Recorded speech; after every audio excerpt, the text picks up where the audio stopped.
Bismillahirrahmanirrahim. Alhamdulillahirabbil alamin. Nahmaduhu wa nasta'inuhu wa nastaghfiruh wa na'udzubillahi min syururi anfusina wa min sayyiati a'malina. May yahdihillahu fala mudhillalah wa may yudlilhu fala hadiyalah. Allahumma shalli wa sallim ala sayyidina Muhammadin wa ala alihi wa sahbihi ajmain. Amma ba'du. Video ini merupakan video praktik yang pertama di bab sholat, yaitu penjelasan terkait sholat dan syarat sahnya. Perkenalkan, saya Anggi Putri Anggraini dengan nomor induk mahasiswa 12170100016, kelas Matematika A, jurusan Matematika, Angkatan 2021, Fakultas Sains dan Teknologi, UIN Sunan Gunung Jati Bandung. Saya merekam video ini pada hari Sabtu tanggal 13 Agustus 2022 bertempat di kediaman saya sendiri, yaitu di daerah Bale Endah, Kabupaten Bandung. Langsung saja pada mind map yang pertama, yaitu tentang definisi dan pensyariatan sholat.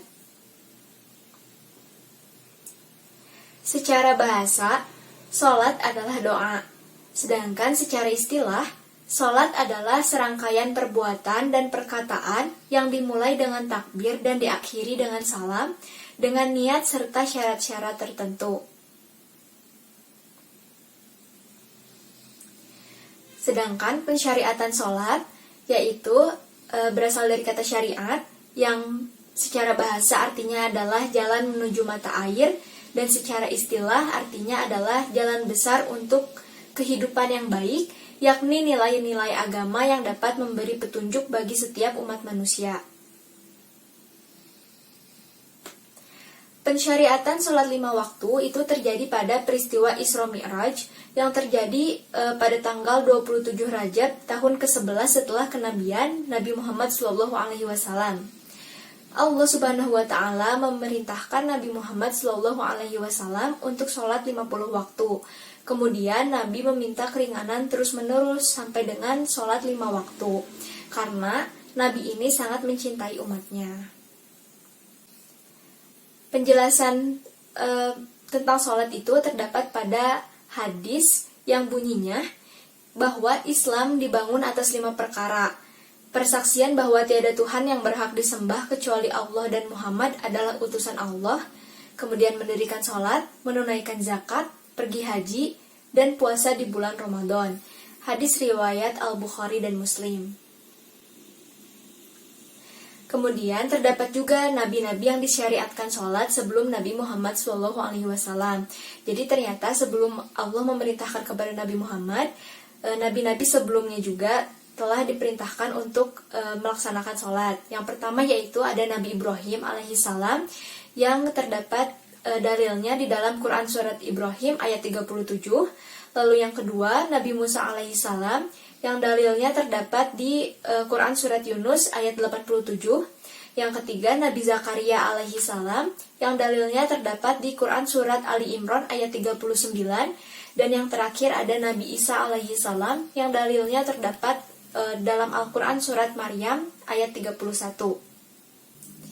Juga dalil-dalil bahwa sholat itu adalah wajib, sholat itu disyariatkan dalam Islam, terdapat dalam Quran Surat Al-Baqarah ayat 43, 83, dan 110, Quran Surat An-Nisa ayat 177, Quran Surat Al-An'am ayat 72.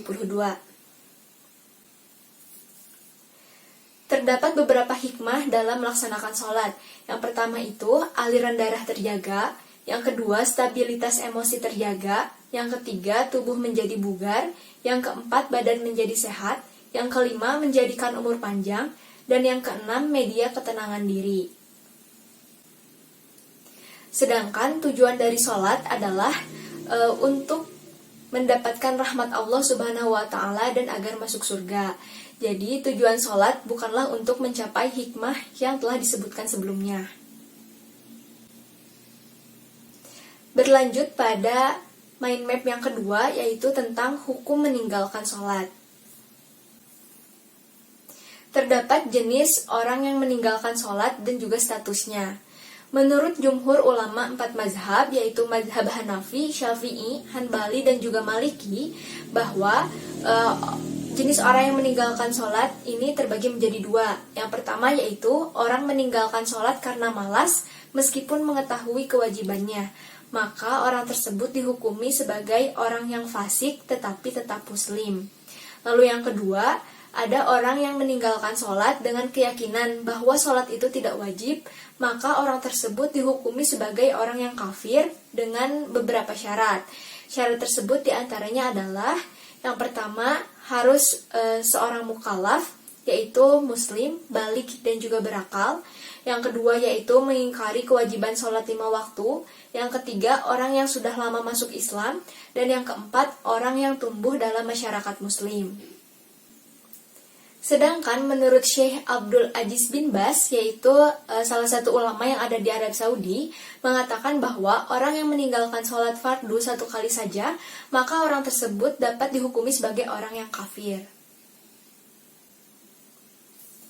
Kemudian ada juga menurut pendapat Syekh Sholeh Al-Utsaimin bahwa orang yang meninggalkan sholat meskipun beliau tidak mengingkari kewajiban sholat dan tidak pernah melaksanakan sholat, maka dihukumi sebagai orang yang kafir. Dari penjelasan sebelumnya, terdapat hadis yang mendukung, yaitu bunyinya, pembatas antara seorang muslim dan kesyirikan serta kekafiran adalah meninggalkan sholat, yang merupakan hadis riwayat Muslim. Terdapat juga hukuman di dunia bagi orang yang meninggalkan sholat. Yang pertama yaitu menurut mazhab Hanafi, orang tersebut dapat dipenjara dan dipukul sampai ia mau kembali mendirikan sholat. Dengan catatan orang tersebut tidak boleh dibunuh. Lalu yang kedua, menurut mazhab Syafi'i, orang tersebut darahnya menjadi halal untuk dibunuh karena beliau tidak mau sholat. Dan status orang tersebut masih muslim.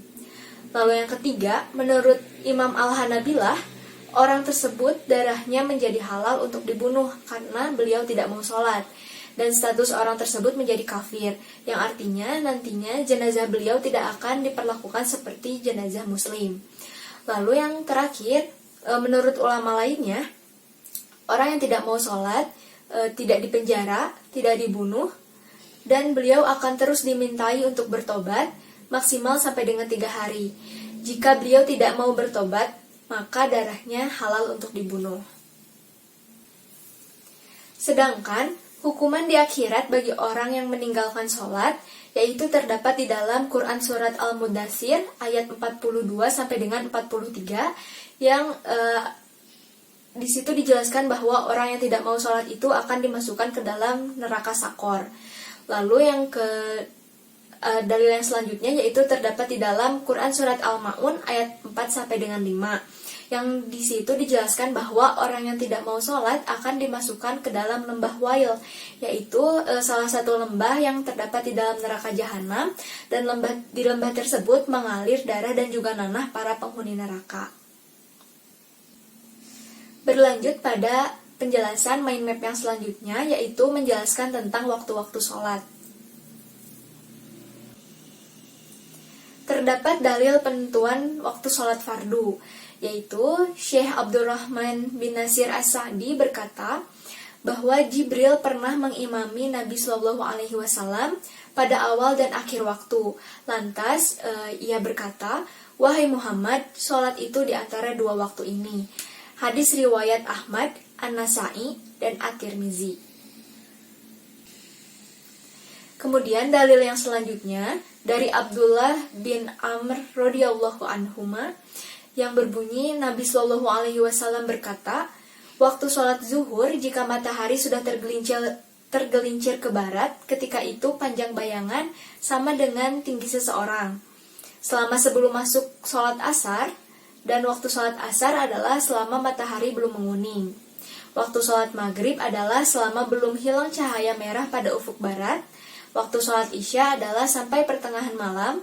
Waktu sholat subuh adalah dari terbit fajar sampai selama belum terbit matahari."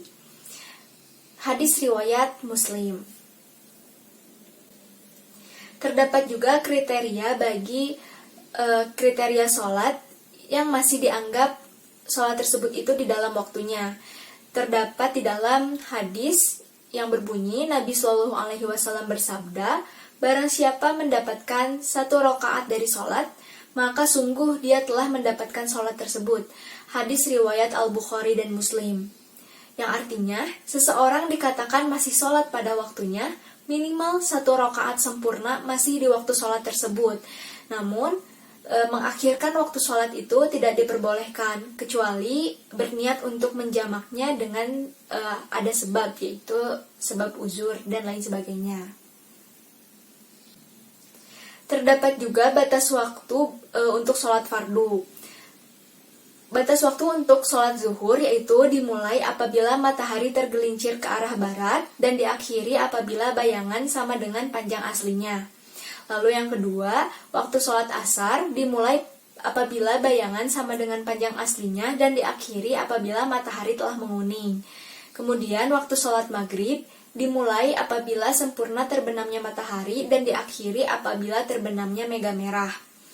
Kemudian waktu sholat isya dimulai apabila terbenamnya mega merah dan diakhiri apabila memasuki waktu fajar yang kedua. Dan yang terakhir yaitu waktu sholat subuh dimulai apabila terbitnya fajar yang kedua yaitu fajar sodik dan diakhiri apabila terbit matahari.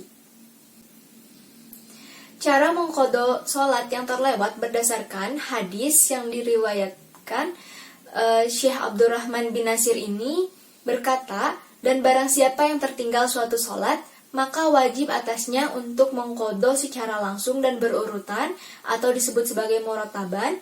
Apabila dia lupa tentang urutan sholat yang terlewat, atau dia tidak mengetahuinya, atau dia merasa takut tertinggal atau terlewatnya sholat di awal waktu, maka gugur kewajiban tartib tersebut antara sholat yang tertinggal dengan sholat di waktu yang sedang hadir.